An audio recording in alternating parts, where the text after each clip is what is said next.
Days of Israeli hostage releases and a temporary ceasefire with Hamas, brokered by familiar major powers in the Middle East, the United States, Israel, Egypt, and perhaps one less familiar, Qatar. It's about 300,000 citizens. That's smaller than a lot of American cities, and they have a huge amount of gas wealth. The small, rich nation has been a critical back channel to negotiate with the leadership of Hamas in recent weeks, but it's not the first time it's played a central role in major geopolitical events. They hosted the U.S. negotiations with the Taliban in 2020, helped facilitate the return of Ukrainian children home from Russia, and just recently even helped broker a U.S. prisoner exchange with Venezuela. So how did Qatar become so important? Experts say it's largely a strategy for survival. They have a leadership that feels that they're squashed between two really big and powerful states. Qatar is only about the size of Connecticut, right between massive feuding powers, Saudi Arabia and Iran. The country seeking to make itself indispensable, dubbed by some the Switzerland of the Middle East. They're trying not to totally align with anybody, not align against anybody, be a place that a lot of different people feel they need. The country is home to a U.S. airbase, and President Biden designated Qatar a major non-NATO ally last year. Our partnership with Qatar has been central to many of our most vital interests. Diplomacy, only one facet in a wide-ranging soft power play. All roads leading here. Qatar hosting the World Cup in 2022, funding news service Al Jazeera, and opening a hub of Western university outposts in its capital, Doha. But behind the shiny new facades of Doha's towering skyscrapers, national security and terrorism experts worry about shadier dealings over the years.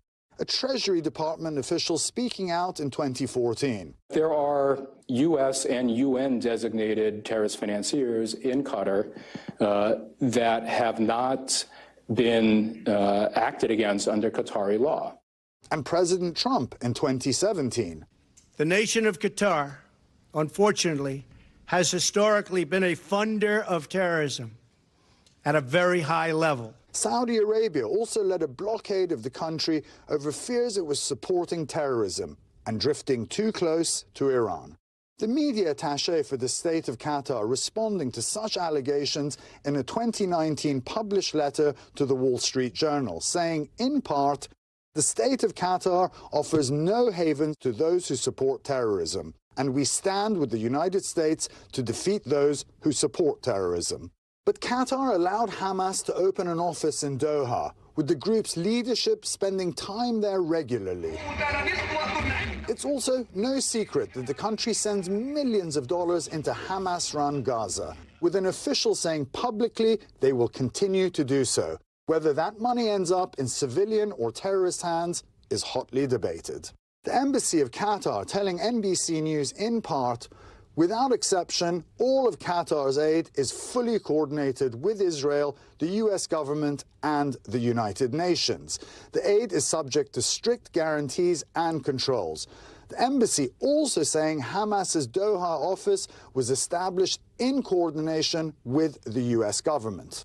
I've heard U.S. officials describe them as being one step away from terrorists. I've heard U.S. officials say the Qataris are absolutely essential to doing a whole range of things we need to do. Putting Qatar at the center of some of the world's most important deliberations. And Ali joins us from London now. I mean, it's a really interesting take there in terms of just how, in some respects, Qatar has kind of been playing many sides of this here. But tell us that as Egypt tries to float their own proposal to end the war, what's the sense of Qatar's influence at the negotiating table?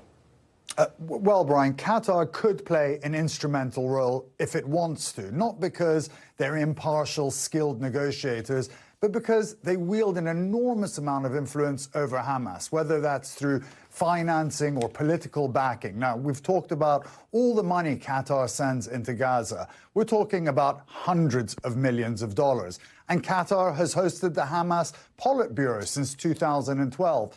If they threaten to cut off that support as leverage, experts believe that could really impact Hamas's decision-making.